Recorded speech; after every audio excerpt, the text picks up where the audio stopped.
Hello JEE warriors, welcome to mission Jeet. और अगर आप जेई मेन में हाई स्कोर करना चाहते हो तो इस वीडियो को ध्यान से एंड तक जरूर देखना।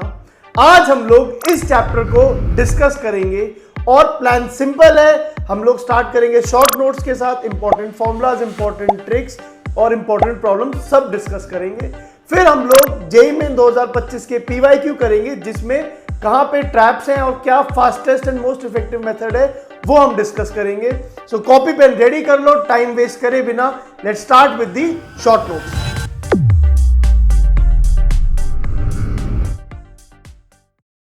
आपका सबसे पहला सबसे प्रिमिटिव तो क्या है? Law of conservation of mass simply, ठीक है, जिससे कोई डर नहीं लगता, ऑब्वियस सा लगता है। अच्छा, बाकी बात इसमें जस्ट कि किस साइंटिस्ट ने दिया था ये लॉ, वो नाम याद है? This was given by French आपके एंटोआ,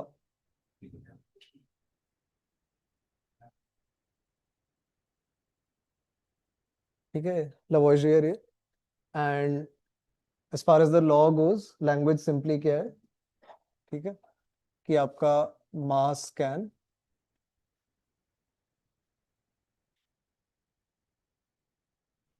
neither be created nor destroyed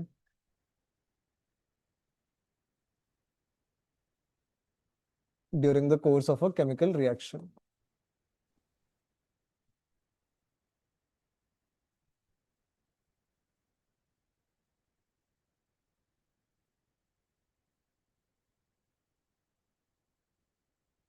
and बस एक मॉडिफिकेशन आप यहाँ ये कर सकते हो, एक कि मास के बजाय आप एटम्स भी ले सकते हो। तो एक ये चीज हो गई। इसके बाद फिर आपका नेक्स्ट आ रहा है लॉ ऑफ डेफिनेट प्रोपोर्शंस। अब लॉ ऑफ डेफिनेट प्रोपोर्शंस पहली बात तो दिया किसने था? ये साइंटिस्ट आपका है जोसेफ प्रॉस्ट ये। एंड इसमें एक यूटिलिटी ये है कि लगे हाथ यहाँ से दूसरा कौन सा कॉन्सेप्ट कवर हो जाता है। अब उसने करा क्या था एसेंशियली, अब ये बात चल रही है उस जमाने की जहां पे आपका एज सच इतना मोल कॉन्सेप्ट भी डेवलप नहीं हुआ है, कॉन्सेप्ट ऑफ एटम्स मॉलिक्यूल्स, उनको वो नहीं गिन पा रहे हैं। तो मेजर क्या करते हैं? They are solely relying on mass for their calculations. तो मास के बेसिस पे था, ये कह रहे हैं कि आपका परसेंटेज कॉम्पोजिशन नहीं हिलता है कंपाउंड का किसी भी, इररिस्पेक्टिव ऑफ इट्स सोर्स। तो किताब में भी जो लॉ दे रखा है, it is given with respect to cupric carbonate. Formula क्या हो जाएगा क्यूप्रिक कार्बोनेट का? कॉपर ये कौन सा वाला? +2 वाला, हायर ऑक्सीडेशन स्टेट वाला। So this is CuCO3। अब ये मैं कह रहा था यहाँ पे कि परसेंटेज कॉम्पोजिशन किसी कंपाउंड का निकालते कैसे? अब जैसे इसको अगर आप एक्सप्लोड कर लोगे तो सारे एलिमेंट्स के अगर आप एटम्स अलग अलग कर लोगे तो इफेक्टिवली कॉपर का आएगा कितना? एक एटम। कार्बन का कितना आएगा? एक एटम। ऑक्सीजन के कितने आएंगे? 3 एटम। तो इस बेसिस पे अगर परसेंटेज कॉपर की बात करी जाए तो कैलकुलेशन आपकी कैसे दिखेगी? कॉपर का जो मास होता है एक एटम का आपका 63.5 AMU, इस तरीके से अपॉन टोटल आपका मॉलिक्यूलर मास क्या हो जाएगा? कॉपर का मास प्लस कार्बन का मास प्लस 3 ऑक्सीजन का मास, और इस रेशियो का इनटू सिंपली 100%। तो इस तरीके से आप परसेंटेज कॉम्पोजिशन निकाल सकते हो किसी भी कंपाउंड में, स्पेसिफिक किसी एलिमेंट का। ऐसी कार्बन की कैलकुलेशन कैसे दिखेंगी? सिमिलरली न्यूमरेटर बस चेंज हो जाएगा, उसमें क्या आ जाएगा? वो कार्बन एटम 12, बाकी नीचे मॉलिक्यूलर मास वही रहेगा।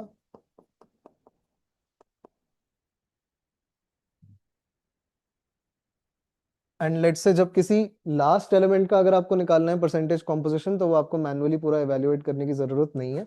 आप सिंपली क्या कर सकते थे?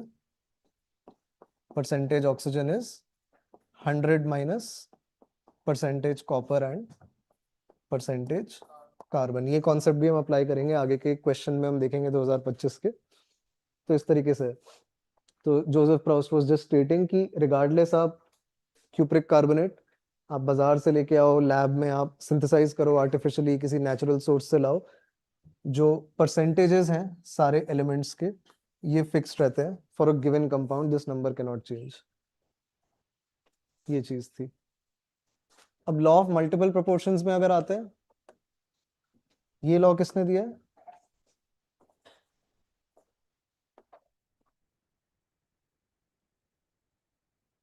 ठीक है, डाल्टन का अभी हम आगे जाके भी देखेंगे, डाल्टन्स एटॉमिक थ्योरी वगैरह।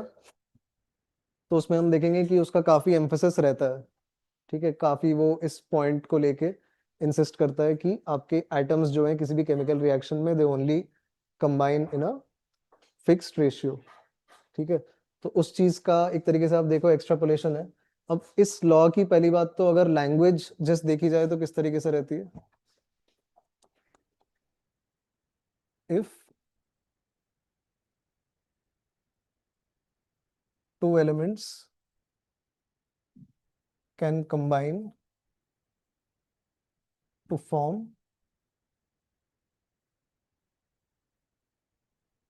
more than one compound, in such a case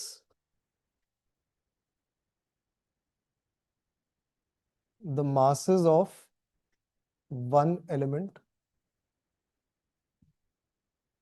that combine with the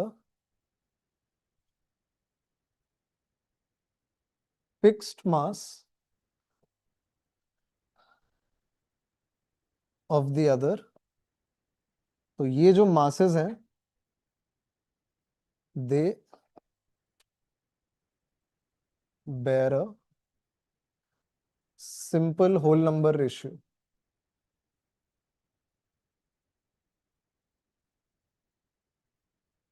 amongst them।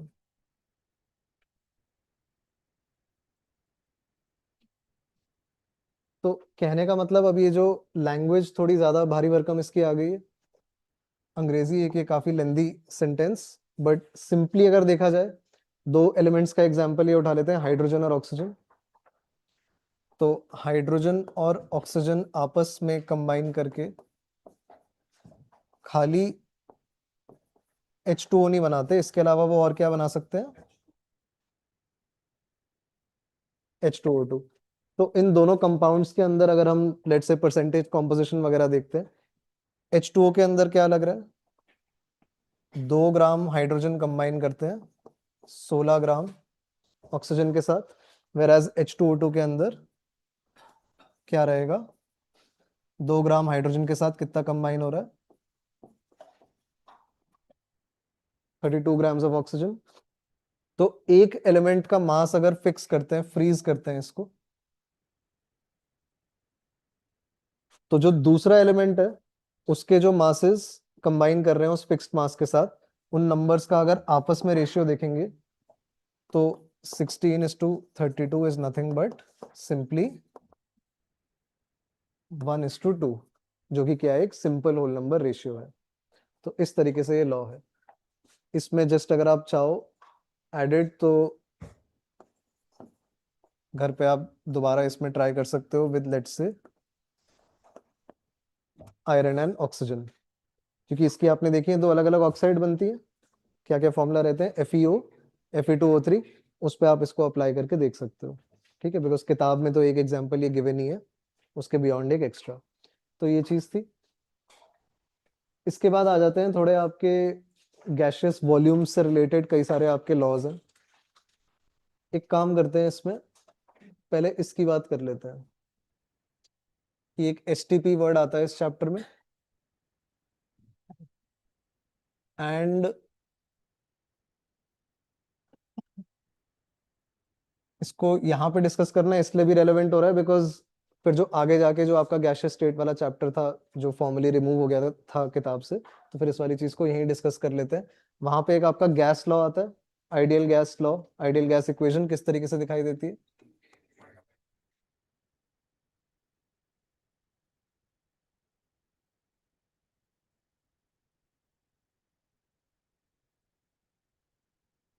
इसमें अगर आप वेरिएबल एनालिसिस करो तो एज ऑफ नाउ कितने वेरिएबल्स प्रेजेंट है इक्वेशन में?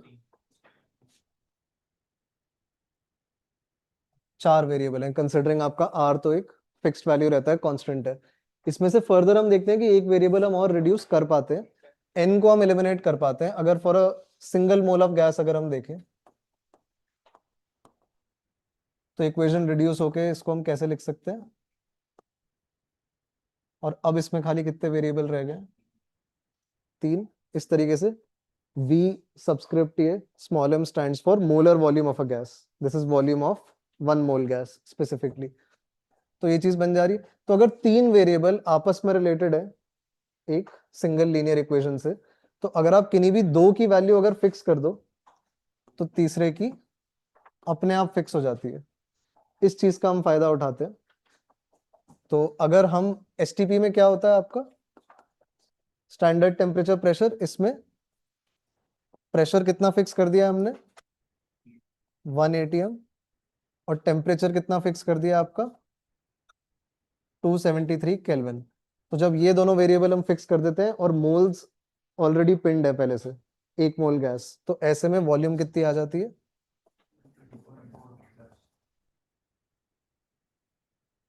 इसका यूनिट क्या होगा करेक्ट, सिंस ये मोलर वॉल्यूम है, ठीक है। And now this could be any ideal gas, hydrogen, oxygen, H2, O2, N2, Cl2, कुछ भी हो सकता है।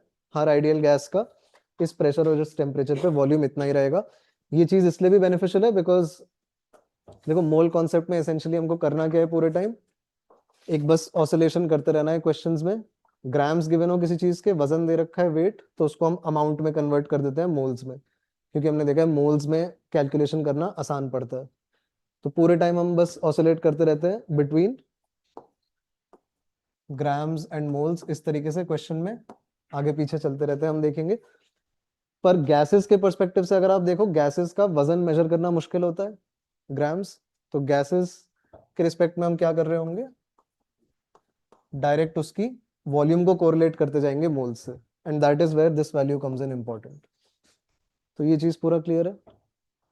So now if you go back, अब इसकी मदद से हम ये 2 लॉ समझ सकते हैं बेटर एंड क्विकर, क्योंकि अब गेलो-साइक्स लॉ में क्या था आपका, सिंपली ये कहते हैं कि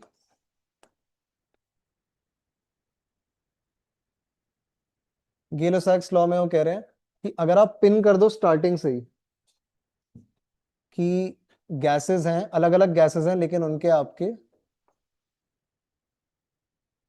gases stored at same temperature and pressure,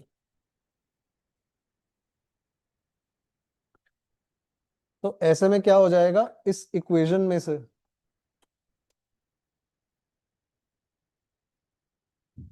एक ये कांस्टेंट है, और अगर ये 2 चीजें भी हमने बराबर कर दी तो फिर हम डायरेक्टली किनको कोरिलेट कर सकते हैं, मोल्स की जगह हम इंटरचेंजेबली क्या यूज कर सकते हैं, वॉल्यूम्स, ठीक है। आपस में डायरेक्टली प्रोपोर्शनल है, सेम रेशियो बेयर करेंगे। तो इसलिए कहते हैं कि आपके अगर किसी भी रिएक्शन में जो गैसेस कंबाइन हो रही हैं, जैसे कुछ एग्जांपल ले लेते हैं अपना, सबसे basic example 2H2 plus 1O2 is giving 2H2O।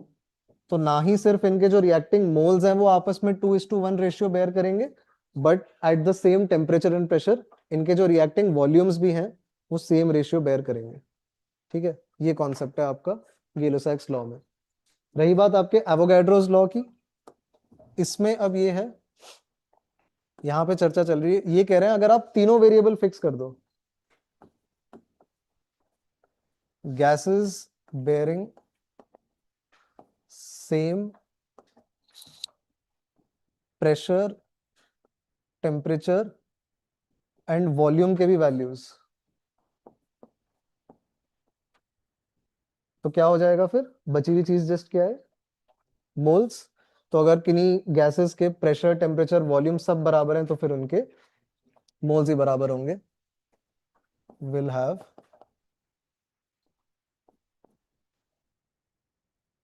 The same number of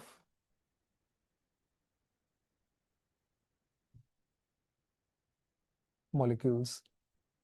ये चीज है, एंड ये इसलिए भी एक काफी लैंडमार्क मोमेंट था बिकॉज एवोगैड्रो ही ये मिसकंसेप्शन दूर कर रहा था पूरी दुनिया का बिटवीन एटम्स एंड मॉलिक्यूल्स। उस समय पे जो बाकी साइंटिस्ट थे, किताब में ही लिखा है एनसीईआरटी में सारा, तो बाय चांस इस पे भी क्वेश्चन बन जाए आपका सर्जन रीजन या स्टेटमेंट वाला, तो वहां पे लिखा है डाल्टन वगैरह ये बात को मानने से राजी नहीं थे कि सेम एलिमेंट के एटम्स आपस में कंबाइन करके मॉलिक्यूल बना सकते हैं। तो एवोगैड्रो उस चीज के लिए लॉबी कर रहा था काफी कि नहीं, hydrogen exist as H2, oxygen exist as O2। आपका बाकी साइंटिस्ट उस टाइम पे नहीं मान रहे थे। और बाकी इसमें ये भी लिखा है कि उसके बाद फिर कैनेजारो आया था इसके सपोर्ट में, जो आप आगे जाके एल्डोल कैनेजारो वगैरह पढ़ते हो, कि इस चीज को प्रूफ को सपोर्ट करने में। तो ये हो गए आपके laws of chemical combination. Next आता है फिर इसमें डाल्टन्स एटॉमिक थ्योरी। एटोमियो जो वर्ड है सबसे पहले किस ग्रीक फिलोसोफर ने दिया था, नाम क्या है उसका?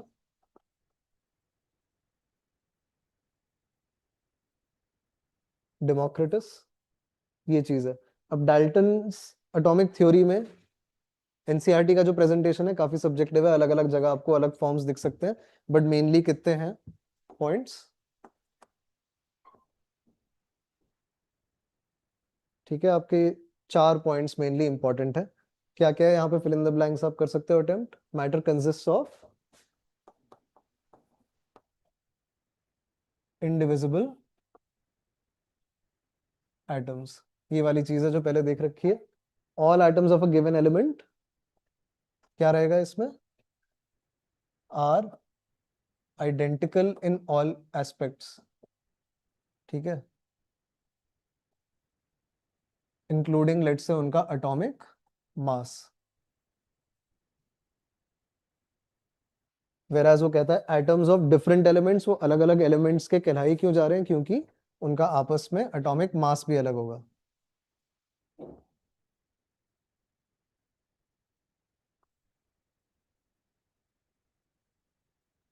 देखो इस चीज को पढ़ना इसलिए भी नेसेसरी है क्योंकि जैसा आपको दिख ही रहा होगा इसको लिखते समय भी कि इसमें काफी सारे फ्लॉज हैं। तो वही है, जैसे हम देखते हैं कि हर थ्योरी के पहले हम लॉज लिस्ट आउट करते हैं, पोस्टुलेट्स, और फिर उसके ड्रॉबैक्स को डिस्कस करते हैं। तो जैसे हम देखेंगे आगे जाके ये चीज भी गलत हो ही जाएगी अल्टीमेटली। एटम्स हम देखते हैं इंडिविजिबल नहीं होते। फर्दर जो इसका नेक्स्ट चैप्टर होता है एटॉमिक स्ट्रक्चर, वहां पे हम बात करते हैं सब एटॉमिक पार्टिकल्स की, proton neutron electron. That knowledge is absent over here. Similarly जैसे सेकंड पॉइंट भी अगर आप देखो तो ये है तो गलत ही। एक एलिमेंट के सारे एटम्स के आपस में बराबर होते हैं, नहीं होते। इसका काउंटर क्या है जब हम डिस्कस करेंगे एग्जिस्टेंस ऑफ आइसोटोप्स। सिमिलरली क्या ये जरूरी है कि दो अलग अलग एलिमेंट के एटम्स के मास अलग ही होंगे? नहीं, क्या एग्जिस्ट कर सकते हैं आइसो बार्स, ये चीज। कंपाउंड्स आर फॉर्म्ड व्हेन, आपके जैसे कि पहले भी हम कह रहे थे उसमें लॉ ऑफ मल्टीपल प्रोपोर्शंस में, compounds are formed when atoms of different elements combine in simple whole number ratios।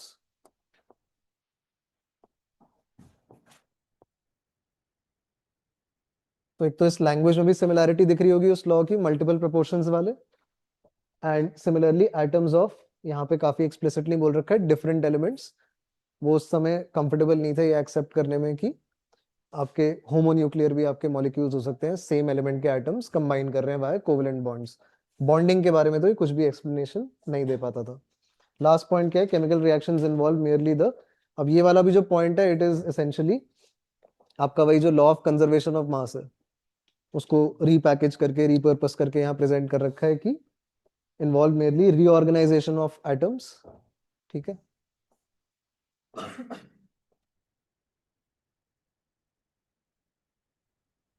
यानी कि atoms are neither created nor,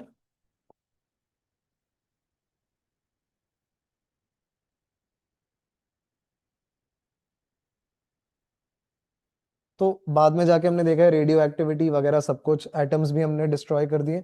कुल मिला के तो एक ही पॉइंट रह जाता है डाल्टन का, आपका फुल प्रूफ। ठीक है, ये चीज भी क्लियर है। और आगे देखते हैं इसमें जो नेक्स्ट सेक्शन है चैप्टर का आपका, एएमयू की डेफिनेशन। एएमयू का फुल फॉर्म क्या है? एटॉमिक मास यूनिट U का क्या है फुल फॉर्म? यूनिफाइड मास।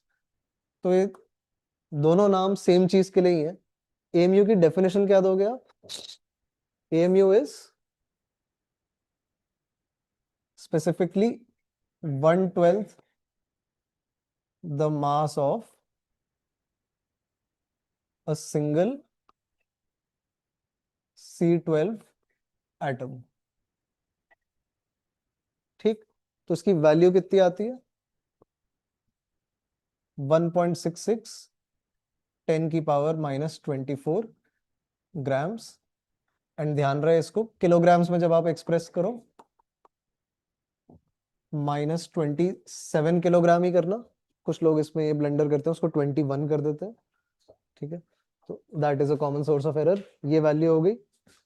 जनरल रिप्रेजेंटेशन किसी भी एलिमेंट का हम कैसे करते हैं? पीरियोडिक टेबल में अगर आप देखो, हर एलिमेंट एक खाना ऑक्यूपाई कर रहा होता है, एक डिब्बा। तो उसके अंदर मेनली अगर आप देखो क्या इंफॉर्मेशन आपको मिलती है, किसी भी एलिमेंट का रहता है एक बॉटम लेफ्ट में एक नंबर और एक टॉप लेफ्ट में। तो यहाँ पे Z stands for atomic number whereas A stands for atomic mass। अब एक काफी मिसकंसेप्शन रहता है मार्केट में, क्या रहता है, एक शॉर्टकट एग्जिस्ट करता है। अब एटॉमिक नंबर का आप किसी से डेफिनेशन पूछो तो सिंपली क्या बोल देते हैं? ट्राई करो, जैसे आप में से ही कोई। Atomic number just, not mass. Simply protons बोलते हैं कि न्यूक्लियस के अंदर कितने, पर एक्चुअली अगर आप डेफिनेशन देखो तो it is number of electrons in the neutral atom. अब क्योंकि वो न्यूट्रल एटम है इसलिए ऑब्वियसली वो नंबर ऑफ प्रोटॉन्स के बराबर हो ही जाएगा। वेराज अगर आप एटॉमिक मास देखो तो उसके डेफिनेशन में इशू नहीं है, दैट इज आपके sum of protons and neutrons in the nucleus.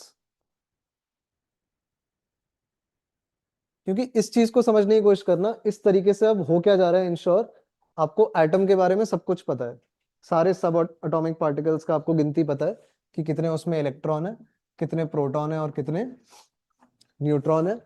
नीचे वाला नंबर एक तरीके से इलेक्ट्रॉन्स रिप्रेजेंट क्या कर रहे हैं, उस इंसान की केमिकल प्रॉपर्टीज। क्योंकि आपको टोटल नंबर ऑफ इलेक्ट्रॉन्स पता होंगे तो तभी आपको उसकी इलेक्ट्रॉनिक कॉन्फ़िगरेशन पता होगी, वैलेंस शेल में कितनी ऑक्यूपेशन है एंड सो ऑन, कि उसकी क्या वैलेंसीज रहेंगी, क्या ऑक्सीडेशन नंबर्स रहेंगे एटसेट्रा। वेराज ऊपर वाला नंबर अगर आप देखो, ये आपको फिजिकल प्रॉपर्टीज कन्वे कर रहा होता है कि मास वगैरह कैसा रहेगा। बिकॉज मास आपने देखा है मेनली प्रोटॉन और न्यूट्रॉन से ही आता है। इलेक्ट्रॉन का वजन, जैसे कि हम स्ट्रक्चर ऑफ एटम में भी देखते हैं, प्रोटॉन न्यूट्रॉन के मुकाबले तकरीबन 2000 गुना हल्का होता है उनसे, नेग्लिजिबल होता है उनके कंपैरिजन में। तो जो सारा मास है, जो फिजिकल प्रॉपर्टीज है, वो तो कोर से ही आ रहा है, न्यूक्लियस से। तो एक ये चीज है। अब ये सिंपल डेफिनेशंस, आइसोटोप्स क्या होते हैं, आइसोबार्स क्या होते हैं, इनके पहली बात तो डेफिनेशन अगर आपको सिंपली लिखनी है, isotopes are same atomic number but different atomic masses. कि वो सेम एलिमेंट का एटम तब तक कहलाया जाएगा जब तक उसमें नंबर ऑफ इलेक्ट्रॉन सेम हो, क्योंकि वहीं से उसकी केमिकल प्रॉपर्टीज सेम रहेंगी। बट एटॉमिक मास डिफर कर जाता है, जैसे जैसे न्यूक्लियस के अंदर हमने देखा है न्यूट्रॉन्स कम ज्यादा हो जाते हैं, जो कि एक्चुअली केमिकल प्रॉपर्टीज से तो उनका कोई भी लेना देना नहीं होता है। तो सिंस केमिकल प्रॉपर्टीज सिमिलर है, it is still the same element. ठीक है, मासेस अलग अलग होंगे। इसमें पॉपुलर एग्जांपल्स अगर आप देखो तो हाइड्रोजन का है, ड्यूटेरियम और ये ट्रिटियम आपका। इसके अलावा कार्बन में आपने देखा है वैरायटी है, C12, C13, C14 आपका radio active isotope and so on, इस तरीके से। ऑक्सीजन में है आपका 16, ऑर्गेनिक केमिस्ट्री में हम देखते हैं 18 वाला ऑक्सीजन भी यूज करते हैं रिएक्शन मैकेनिज्म्स को समझने के लिए एज ए ट्रेसर। तो इस तरीके से ये सारा लॉजिक है। आइसोबार्स में अगर आप देखो डेफिनेशन क्या रहेगी, same atomic mass different atomic numbers. इसमें अगर एक प्राइम एग्जांपल लो पहले 20 एलिमेंट में, तो एक ये कैल्शियम और आर्गन वाला एग्जांपल अच्छा है। ठीक है, अलग अलग एलिमेंट्स हैं ये 18 एंड 20, केमिकल प्रॉपर्टीज इनकी अलग है, पर मास दोनों का मोस्ट कॉमन आइसोटोप का 40। तो ये चीज हो गई। अब एवरेज एटॉमिक मास देखें, सिंस आइसोटोप्स एग्जिस्ट करते हैं, सिंस किसी एक एलिमेंट के भी जो सारे आइटम है उनका वजन आपस में बराबर नहीं है, पर पीरियोडिक टेबल में तो हमको यहाँ पे एक ही नंबर प्लेस करना है, तो इसलिए हम वेटेड एवरेज ले लेते हैं। तो यहाँ पे सबसे पॉपुलर केस आपका है क्लोरीन 35 एंड क्लोरीन 37। ये चीज, इनका एक टर्म आता है आपका, क्या चीज, रिलेटिव अबंडेंस।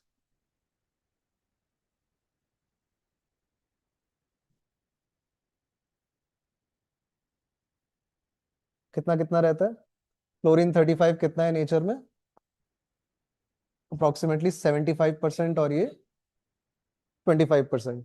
कहने का मतलब आप एट रैंडम बाहर से क्लोरीन का सैंपल अगर आप लेके आओगे 100 एटम्स, तो उसमें 75 एटम्स बिलोंग करेंगे क्लोरीन 35 वाले आइसोटोप को, 25 37 वाले आइसोटोप को। तो ऐसे सिचुएशन में इनका एटॉमिक मास हो जाता है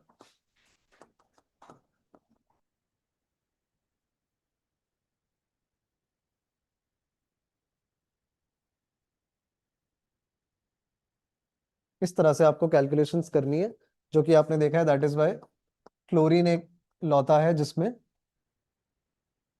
उसके जो दूसरे आइसोटोप्स भी हैं उनकी भी अबंडेंस सब्सटेंशियल है। तो इसलिए ये जो डेसिमल वाला है इसका, ये जो एटॉमिक मास आता है पहले 20 एलिमेंट में, नहीं तो बाकियों का नहीं है, मोस्टली होल नंबर है। तो ये चीज भी clear. Molecular mass versus formula mass, एक ये कॉन्सेप्ट भी दे रखा है किताब में जस्ट, तो इसको डिस्कस कर लेते हैं फॉर्मेलिटी के लिए। आपका molecular mass is only applicable to molecules as the name suggests.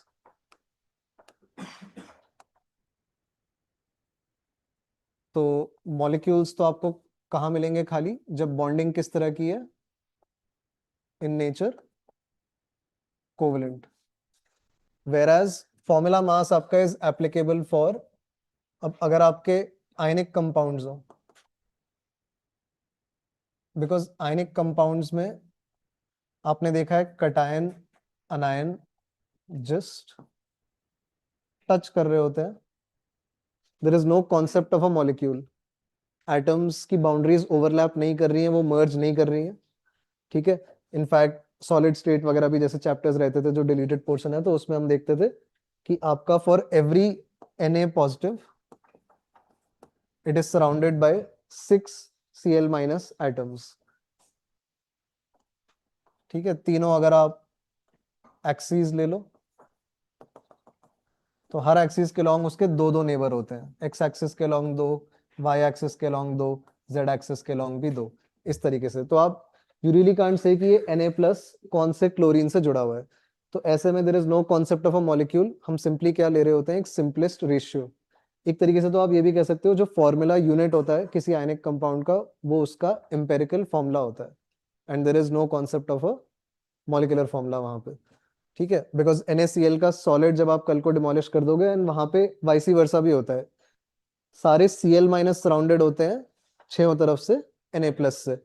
तो आप जब पूरा सॉलिड डिमोलिश कर दोगे, उसमें से आपको x एटम्स, ये x आयंस Na प्लस के मिलेंगे, x Cl माइनस के मिलेंगे। तो आप आपस में जब सिंपलेस्ट रेशियो देखोगे तो क्या बन जाता है, 1:1, और ये 1 हम लिखते नहीं है। यही आप समझ सकते हो कि लेट से कल को MgCl2 अगर तोड़ेंगे, तो मैग्नीशियम अगर x मिलते हैं तो क्लोरीन वहां 2x मिलते हैं, इसलिए वो Mg1Cl2 हो जाता है।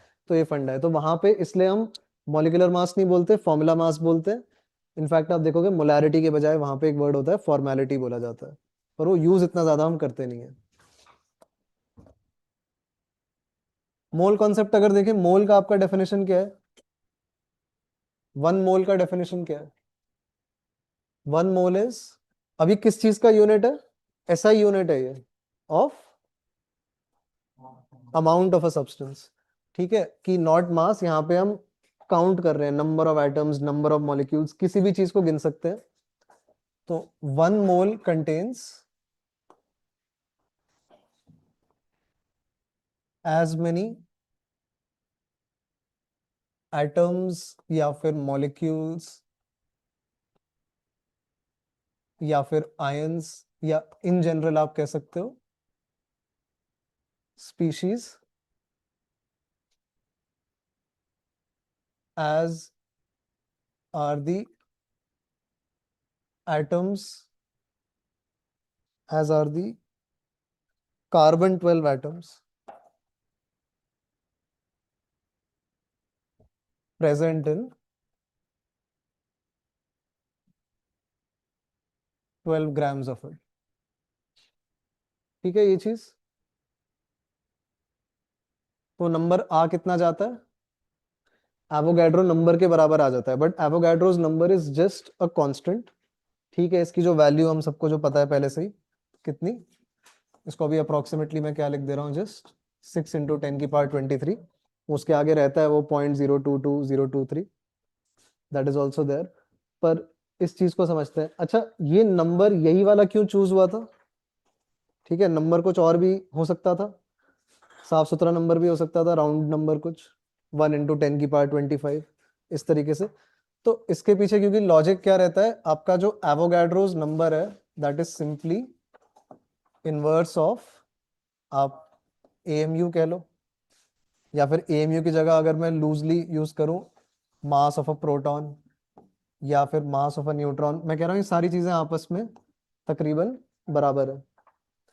ठीक है, तो एएमयू जो ऊपर भी हमने लिखा था 1.66 × 10⁻24, उसको अगर मैं राउंड करके ऐसा लिख लूं 1.67 × 10⁻24, अब ये 1.67 को अगर 5/3 की तरह लिख दे, तो इस नंबर को जब हम इन्वर्ट करेंगे क्या बनेगा, 1/5/3 × 10⁻24। तो इसको फर्दर रिजॉल्व करोगे क्या बन जाएगा, 3/5 × 10⁻24। ये चीज दिखाई दे रहा है, 0.6 बनेगा, और फिर ये दोबारा क्या नंबर बन जाएगा, ये सिंपली। तो ये साइंस है इसके पीछे, ये लॉजिक है। एवोगैड्रो नंबर आपका इनवर्स है ऑफ 1 AMU या mass of proton, mass of neutron, इस तरीके से। ठीक, बिकॉज ये हमेशा फिट कर जाता है। फिर हमने देखा है किसी भी सब्सटेंस का, ठीक है, लेट्स से जो मॉलिक्यूलर मास वगैरह है उसके अंदर अगर आप देखोगे उसके कितने मॉलिक्यूल्स प्रेजेंट हैं, तो ऐसी सी कैलकुलेशन दिखेगी आपकी। लेट्स से NaOH के टर्म्स में अगर बात कर ले, NaOH का मॉलिक्यूलर मास कितना है, 40 ग्राम्स। लेकिन NaOH के एक सिंगल मॉलिक्यूल का अगर मास देखें तो कितना रहेगा,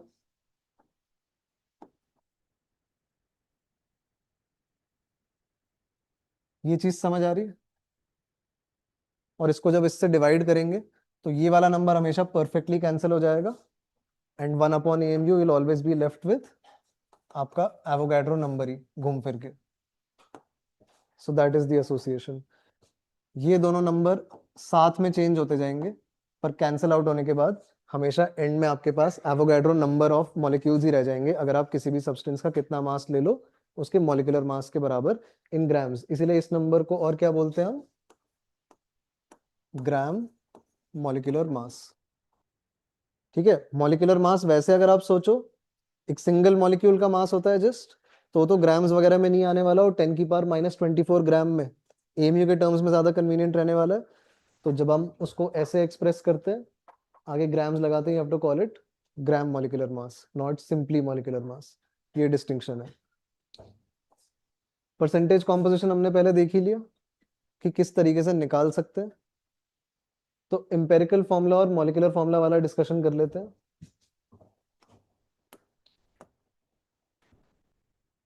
अब एम्पेरिकल फॉर्मूला आप समझते हो, इसेंशियली तो जस्ट क्या है, आपका simplest ratio of atoms of different elements lying in the same molecule. Example ही अगर हम कुछ उठा लें, ग्लूकोज का मॉलिक्यूलर फॉर्मूला क्या होता है, इसका मॉलिक्यूलर फॉर्मूला अगर हम देखें तो इट इज C6H12O6। लेकिन इसी के अगर हम एम्पेरिकल फॉर्मूला की बात करें तो कितना है,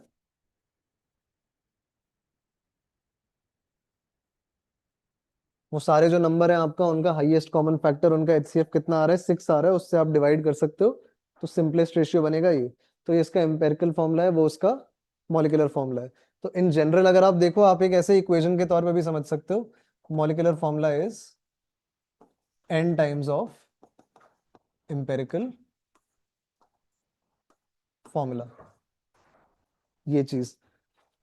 तो इस चीज को अब ध्यान से सुनना समझना। कोई आपका जो क्वेश्चन होता है, आपको जो डेटा गिवन होता है, जो भी परसेंटेजेस गिवन होते हैं, that can only help you as far as determining उसका एम्पेरिकल फॉर्मूला। तो अगर आपको मॉलिक्यूलर फॉर्मूला भी जानना है, तो you will require an added piece of information, जो कि क्वेश्चन में मोस्टली किस फॉर्म में गिवन होती है, उसका मॉलिक्यूलर मास गिवन होता है। तो वो सेकंड लेयर भी जब आप उसके ऊपर ऐड ऑन करो, वो मॉलिक्यूलर मास की मदद से आपको क्या पिन पॉइंट करने में मदद होगी, ये n की वैल्यू। जैसे हमने ये लिखा है molecular formula is n times of empirical formula, ऐसे ही आप इसको लिख सकते हो molecular mass is n times of empirical मास आपका। तो using this logic, let's say ये वाला जो क्वेश्चन है, इसको अगर हम ट्राई करें, इस तरह के जो सारे आपके क्वेश्चंस आएंगे, फंडा बेसिकली क्या है कि स्टार्टिंग में आपको एक बेसिस लेना होता है, एक अजम्पशन लेना होता है for your calculations. So let's say कि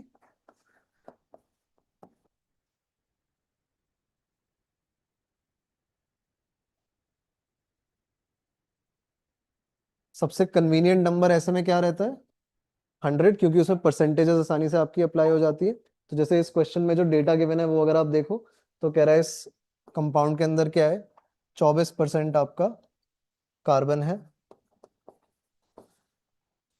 4% इसके अंदर हाइड्रोजन है, एंड क्लोज टू 71% आपका इसके अंदर क्लोरीन है। थोड़ी सी वैल्यूज आप बेंड कर सकते हो अपने फेवर में, क्योंकि हमको तो जैसे पता ही है कि इसको हमको आगे जाके किससे डिवाइड करना है, 35.5 से।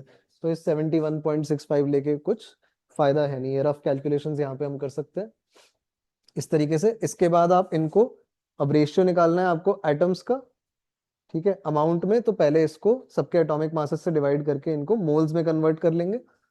तो कार्बन वाला किससे डिवाइड करेंगे, हाइड्रोजन को, एटॉमिक मास इसका 1, क्लोरीन का,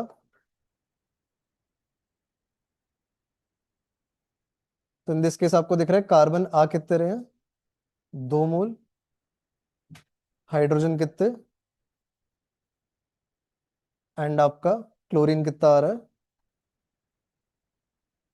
तो इस तरह से ये क्वेश्चंस सॉल्व हो सकते हैं आसानी से। अब आपको दिख रहा है सिंपलेस्ट रेशियो क्या है, एम्पेरिकल फॉर्मूला क्या बन गया, C1H2Cl1।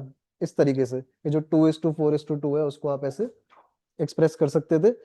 इस बेसिस पे एम्पेरिकल मास दिख रहा है कितना है इसका, आपका 12, 2, 14 और 35.5 अगर आप लगाओ तो कितना आ जा रहा है। लेकिन क्वेश्चन में अगर आप देखो, उसका मॉलिक्यूलर मास कितना दे रखा है, क्लोज टू 99। तो इसका मतलब 99 इससे कितने गुना है, 2 टाइम्स।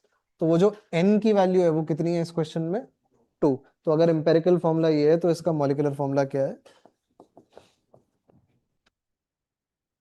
ठीक है। तो इस तरीके से ये सारा फंडा है कि यूजिंग परसेंटेज कॉम्पोजिशन आप एम्पेरिकल फॉर्मूला निकाल सकते हो, and on top of that अगर आप लगा दो मॉलिक्यूलर मास भी, तो आप पूरा ये फैक्टर डिटरमिन करके आप मॉलिक्यूलर फॉर्मूला ही निकाल सकते हो। ये चीज है। लिमिटिंग रिएजेंट, एक्सेस रिएजेंट करके ये चीज आती है, काफी इंपॉर्टेंट। बेसिक डेफिनेशन क्या है लिमिटिंग रिएजेंट की,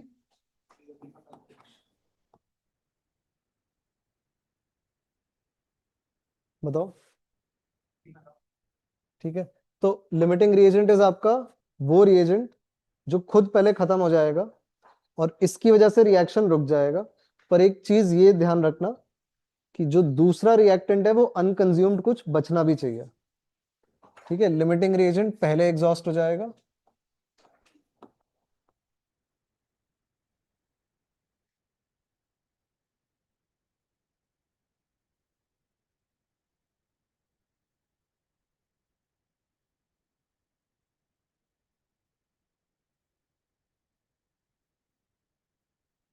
ये चीज, ठीक है। एंड बेसिकली लिमिटिंग रिएजेंट आपको मदद करता है डिटरमिन करने में कि प्रोडक्ट कितना बनेगा, कितना उसका मास, कितने मोल्स, ठीक है। तो ध्यान जस्ट ये रहे, मैं कह रहा हूं अगर ट्रिक क्वेश्चन आ जाए, अगर कुछ ऐसा सा हो कि दोनों रिएजेंट एक साथ खत्म हो रहे हो बिल्कुल, ऐसे सिनारियो में आप क्या बोलोगे? लिमिटिंग रिएजेंट कौन है? कोई भी नहीं है, ठीक है। वो वाला आंसर मत देना कि दोनों लिमिटिंग रिएजेंट है, वो गलत हो जाएगा। लिमिटिंग रिएजेंट खाली तब तक ही कहलाएगा जब तक दूसरा रिएजेंट थोड़ा अनकंज्यूम्ड बचे। अगर दोनों साइमल्टेनियसली खत्म हुए तो दूसरा कोई भी नहीं बचा अनकंज्यूम्ड, तो then there is no limiting reagent. ठीक है, तो ये फंडा हो गया आपका लिमिटिंग रिएजेंट और एक्सेस रिएजेंट का। ये आप इस एग्जांपल के थ्रू भी समझ सकते थे। सारे क्वेश्चंस में आगे जाके भी आपने देखा है, जैसे इक्विलिब्रियम वगैरह चैप्टर्स में, कि आपको टेबल बना के ही सारे क्वेश्चन सॉल्व करने पड़ते हैं इनिशियल फाइनल मोल के। तो प्रैक्टिस आप यहाँ से भी शुरू कर सकते हो। जो भी आपको इक्वेशन गिवन है उसका आप बैलेंस्ड केमिकल इक्वेशन लिखो।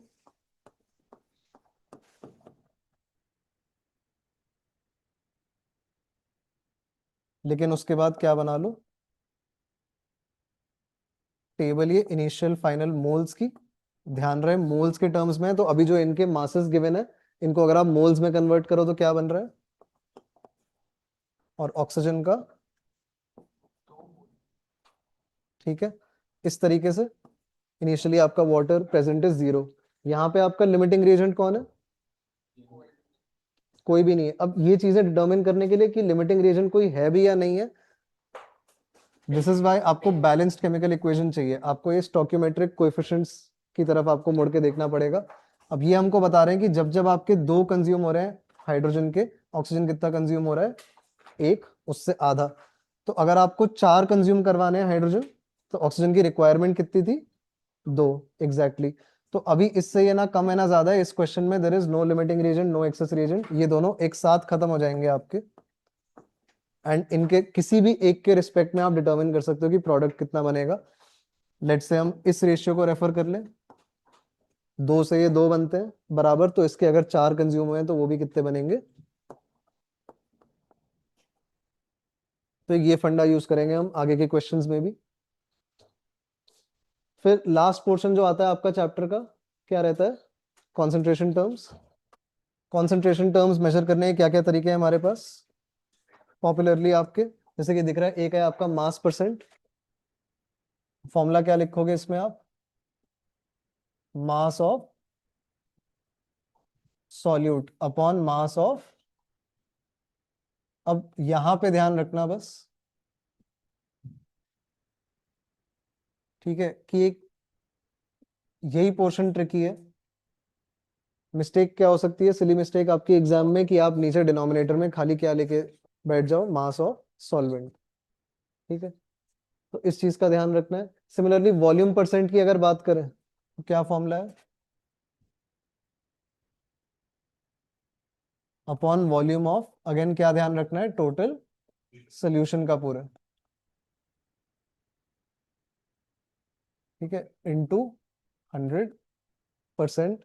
ये चीज this will be applicable mainly किस कॉन्टेक्स्ट में? जब आपका 2 लिक्विड्स का सोल्यूशन है। ठीक है, मास अपन वॉल्यूम भी ऐसे ही आपको समझ आ ही रहा है। सॉल्यूट का मास ले रखा है हमने, वेराज पूरे सोल्यूशन का क्या ले रखा है?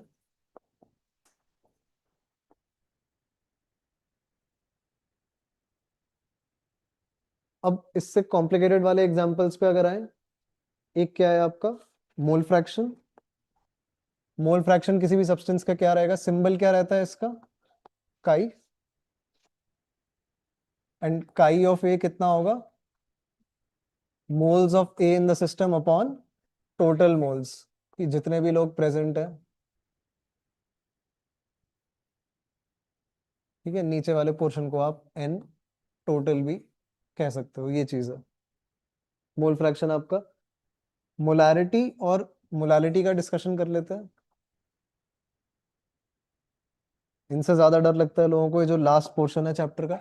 अब मोलैरिटी की डेफिनेशन क्या है? सिंपली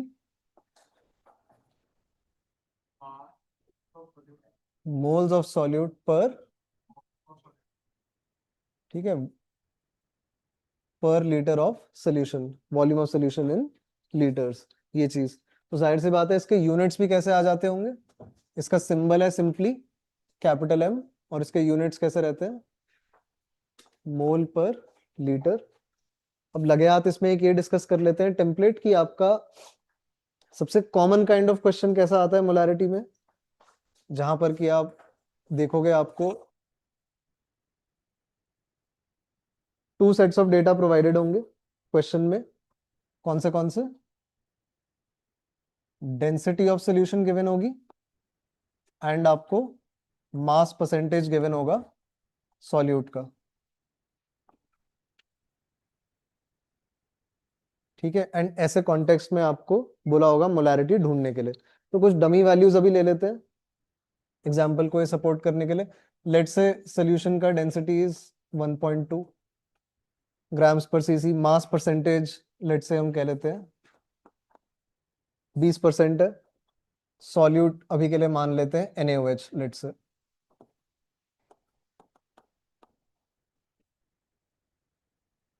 मॉलिक्यूलर मास कितना है इसका,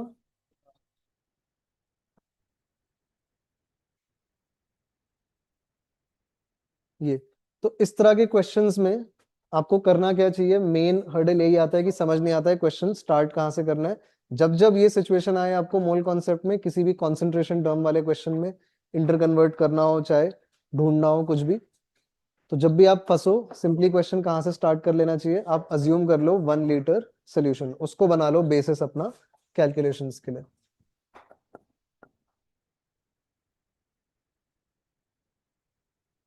तो अगर हम लेके चलते हैं 1 लीटर सोल्यूशन,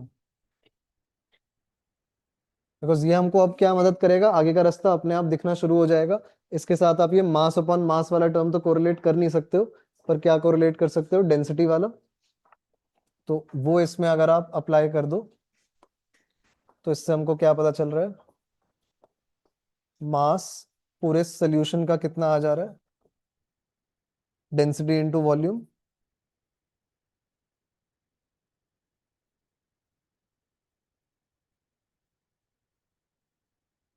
कितना बन जा रहा है, ये आपका पहला इसमें मेजर चेक पॉइंट रहता है इस तरह के क्वेश्चंस में। जो डेटा एक बार ये कंज्यूम हो जाता है ये दोबारा मोस्टली नहीं काम आता है इन द सेम क्वेश्चन। इसके बाद अगर हम देखें अब इस मास वाले टर्म में हम ये मास परसेंटेज वाला कंबाइन कर सकते हैं काफी आसानी से। तो अब क्या बन जाएगा, ये इसमें अप्लाई करके मास आपका किसका निकल के आ जाएगा, NaOH का। ये जो टोटल मास है उसमें से NaOH इज ऑक्यूपाइंग ओनली 20%। तो कितना हो जाएगा,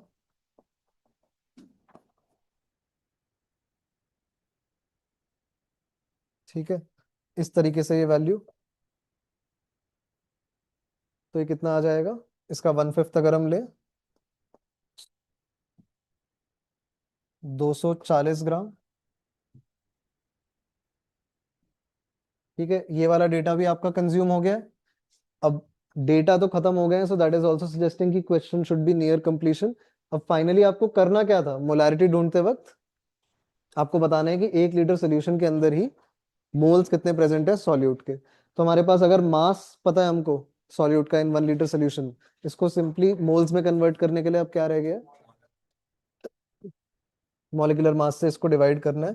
तो विच इंप्लाइज मोल्स NaOH पर लीटर सोल्यूशन इज सिंपली, इसको किससे डिवाइड करेंगे, 40 से। तो क्या आ जा रहा है अपना, ये अपना मोलारिटी हो जाएगा। इस तरीके से आप देखना काफी सारे आपके PYQs हैं, बेसिक क्वेश्चंस हैं जो आते हैं हाई फ्रीक्वेंसी पे। This is one thing. Molality वाले ऐसे ही अगर हम देखेंगे क्वेश्चंस, तो मोलालिटी के क्वेश्चंस सॉल्व करने के लिए भी एक बेसिक टेम्पलेट एग्जिस्ट कर रहा है। किस तरीके से, एक ही हम अगर स्प्लिट बना के इसको एनालाइज करें, एक ट्री लाइक स्ट्रक्चर सा ऐसे, तो लेट्स से उसमें पहली एंट्री आपको रिक्वायर्ड होगी total mass of the solution. फिर इसमें से भी फर्दर हमको सेग्रीगेट कर लेना होगा कि सॉल्यूट उसमें कितना कंट्रीब्यूट कर रहा है वर्सेस सॉल्वेंट कितना मास कंट्रीब्यूट कर रहा है। इसमें से जो सॉल्यूट का मास है इसको हम कन्वर्ट कर लेंगे किसमें, इसके मॉलिक्यूलर मास से डिवाइड करके इनटू इट्स मोल्स। वेराज मोलालिटी जो थी मोल्स ऑफ सॉल्यूट अपॉन, अच्छा इसका डेफिनेशन तो हमने ये लिखा ही नहीं, डेफिनेशन क्या था, मोल्स सॉल्यूट, न्यूमरेटर इसका सेम है एज मोलारिटी बट डिनोमिनेटर में क्या डिफरेंस है, instead of a volume term हमारे पास अब क्या है, मास का एक टर्म, ठीक है, किलोग्राम्स ले रहे हैं पर खाली किसका, सॉल्वेंट का, ये चीज ध्यान रहे, पूरे सोल्यूशन का मास नहीं चाहिए, एक तो यहाँ पे एरर हो सकता है, एंड ऑल्सो इसी वजह से हम देखते हैं इसको क्या बोलते हैं हम, ये स्लाइटली सुपीरियर टर्म हो जाता है इन कंपैरिजन टू आपका molarity due to its temperature independence, ठीक है, कि मास ये डिनोमिनेटर वाला टर्म इसका चेंज हो नहीं सकता। तो मोल्स बन गए आपके सॉल्यूट के। सिमिलरली ये जो सॉल्वेंट का मास है इसको बस क्या रह गया प्रोसेसिंग, इसको आपको एक्सप्रेस कर देना है इंस्टेड ऑफ ग्राम्स किसमें, किलोग्राम्स में, ठीक है।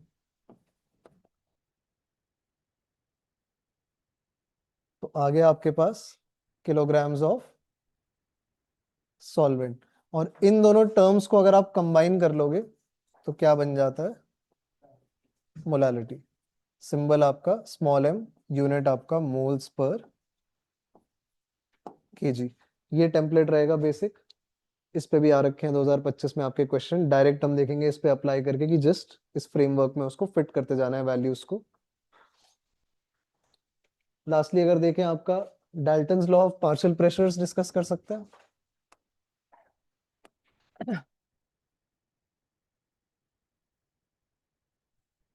ठीक है, Dalton's law of partial pressures के लिए लेट से आपके कई सारे गैसेस प्रेजेंट हैं एक सेम कंटेनर में, तो आपका partial pressure due to gas A will be according to आपका आइडियल गैस इक्वेशन, किस तरीके से दिखाई देगा ये, ठीक है। पार्शियल प्रेशर का मतलब ये है कि टोटल प्रेशर जितना भी है कंटेनर के अंदर, पर इंडिविजुअल गैसेस इंडिपेंडेंटली एक्सर्ट कर रही हैं प्रेशर, उनको कोई लेना देना नहीं है कि उनके अलावा उस सिस्टम में, उस कंटेनर में अगर कोई और दूसरी गैसेस प्रेजेंट है भी तो, बिकॉज हमने देखा है आइडियल गैसेस जब हम वैसे भी कंसिडर कर रहे होते हैं, हमारा एक अजम्पशन क्या रहता है कि there are no intermolecular forces of attraction and gas particles occupy no space, उनका नेग्लिजिबल साइज होता है। तो उस नजरिए से भी अगर आप देखो तो समझ आएगा कि क्यों वो इंडिपेंडेंटली बिहेव करते हैं, उनको बिल्कुल फर्क नहीं पड़ता है कि कंटेनर में और कौन सी दूसरी गैस प्रेजेंट है या नहीं भी है। तो ये प्रेशर है, it is only due to moles of A. पर इस तरीके से अगर हम देखेंगे टोटल प्रेशर अगर देखेंगे कंटेनर में तो कितना आ रहा है, लेट से 3 गैसेस प्रेजेंट है अगर आपकी ए बी सी, तो कितना हो जाएगा,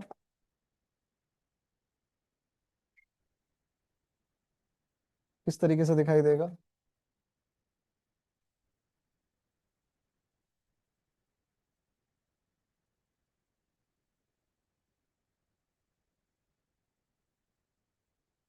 पर अगर ये सेम कंटेनर में प्रेजेंट है तो ये टेम्परेचर और वॉल्यूम भी सबके लिए सेम रहे होंगे, तो इतने पोर्शन को हम कॉमन ले सकते हैं, तो क्या बन जा रहा है, Na plus Nb plus Nc whole multiplied by आपका RT बाय V। तो अब अगर हम रेशियो देखेंगे कि which implies Pa upon P total कितना आ जा रहा है,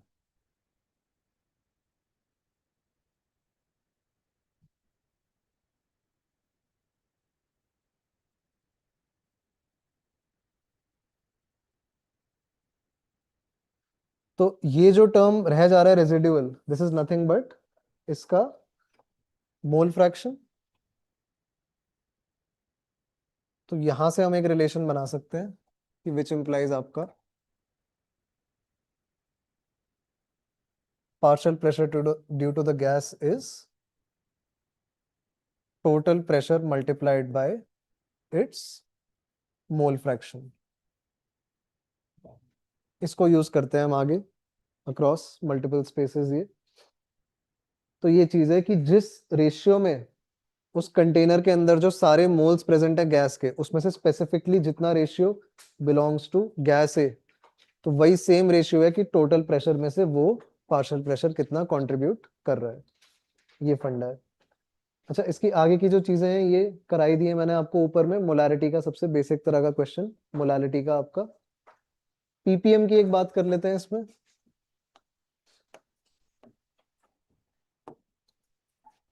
पीपीएम से भी थोड़ा सा एक फियर फैक्टर आ जाता है क्वेश्चंस में जस्ट। तो इट इज नथिंग बट, जैसे हमने देखा एक चीज आपका परसेंटेज। तो परसेंटेज रहता क्या है आपका, कोई भी आप पे फ्रैक्शन रहता है तो जब आप बोलते हो उसको परसेंटेज में कन्वर्ट कर दो तो आप क्या करते हो, ये चीज। तो सिमिलरली अगर आपको किसी भी रेशियो को पीपीएम में एक्सप्रेस करना है, पार्ट्स पर मिलियन, और ये यूज कब होता है, फॉर वेरी डाइल्यूट सॉल्यूशंस, ठीक है, जहां पे आपका सॉल्यूट काफी कम मात्रा में प्रेजेंट है। तो वहां पे आप पार्ट्स पर 100 भी नहीं मेजर कर रहे हो, you are resorting to parts per million. तो यहाँ पे सिंपली जो भी आपके पास रेशियो प्रेजेंट है उसको आप किससे मल्टीप्लाई कर देते हो, 10 की पावर 6 से, और जैसे आप यहाँ पे ये सिंबल लगा देते हो, यहाँ पे क्या लगा दोगे, पीपीएम। ये चीज है। दूसरा चीज जो इंपॉर्टेंट है कि आपको पीपीएम से अगर इंटर कन्वर्ट करना है किसी दूसरे कॉन्सेंट्रेशन टर्म में, मोलारिटी में या मोलालिटी में, तो क्या रिक्वायर्ड है। अब लेट्स से आपके पास कोई सोल्यूशन है विच इज एक्स पीपीएम, ठीक है, in terms of any solute. तो इसका मतलब क्या है डायरेक्टली, कि उसके x ग्राम्स प्रेजेंट है इन टोटल कितने ग्राम सोल्यूशन, ठीक है। And let's say aqueous solution है, तभी आप उसको मोलारिटी मोलालिटी में कन्वर्ट करोगे। तो लेट्स से 10 की पावर 6 ग्राम्स वाटर है। तो ये जो डिनोमिनेटर वाला टर्म है इसको आप कैसे रिजॉल्व कर सकते हो, 1000 से इसको डिवाइड करें तो इट इज सेम एज 10 की पावर 3 किलोग्राम्स ऑफ वाटर। और अगर आप डेंसिटी भी अज्यूम करो पानी की टू बी 1 ग्राम पर सीसी, तो फर्दर आप इसको क्या लिख सकते हो, 1 किलो पानी कितना होता है, सिंपली 1 लीटर पानी। तो आप इसको क्या लिख सकते हो, ये 1000 लीटर पानी के भी बराबर है। तो वही जो आपको एक्स पीपीएम में कॉन्सेंट्रेशन गिवन है ऑफ एनी सॉल्यूट, उससे आप डायरेक्ट क्या पता लगा सकते हो, मोलालिटी का अगर क्वेश्चन है तो इसका मतलब एक्स ग्राम्स उसके प्रेजेंट है कितने में, डिनोमिनेटर में जो आता है किलोग्राम्स ऑफ सॉल्वेंट, आप सिंपली क्या डाल सकते हो, 1000। या फिर अगर मोलारिटी का क्वेश्चन है तो जहां पे डिनोमिनेटर में आना है volume of solution in litres, आप डायरेक्टली क्या प्लेस कर सकते हो, 1000 लीटर। तो चीजें वहां से आसान हो जाती हैं अगर ये पहले से याद हो। एंड लास्टली क्या है, कॉन्सेप्ट ऑफ आपका डाइल्यूशन या फिर मिक्सिंग डिफरेंट सॉल्यूशंस। इसमें एक फॉर्मूला आपने जो देखा है किस तरीके से,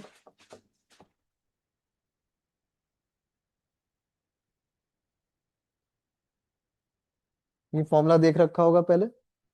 तो इसके पीछे का लॉजिक जस्ट एक बार दोबारा डिस्कस कर लेते हैं। फंडा क्या रहता है कि सॉल्यूशंस अगर आप मिक्स कर रहे हो और वो आपस में नॉन रिएक्टिंग है, कुछ चेंज नहीं हो रहा, कोई केमिकल रिएक्शन नहीं हो रहा, तो वॉल्यूम तो कम ज्यादा हो रही है सोल्यूशन की, चेंज हो सकती है, लेकिन क्या कंजर्व रहने चाहिए आपके सॉल्यूट के मोल्स, ठीक है।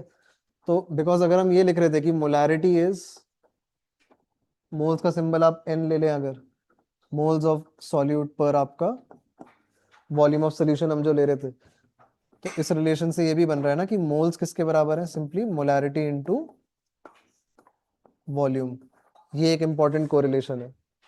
तो यहाँ पे ये हो रहा है एसेंशियली कि पहले सोल्यूशन में जितने मोल थे सॉल्यूट के प्लस दूसरे सोल्यूशन में जितने मोल थे सॉल्यूट के, फाइनल सोल्यूशन में भी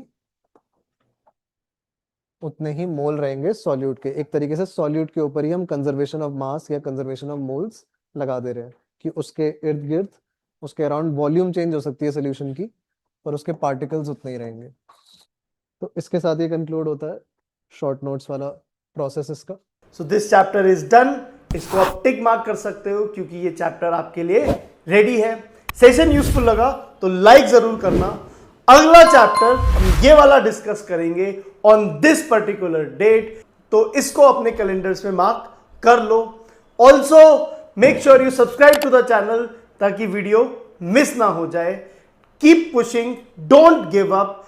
let's meet in the next class and let's go for Jeet.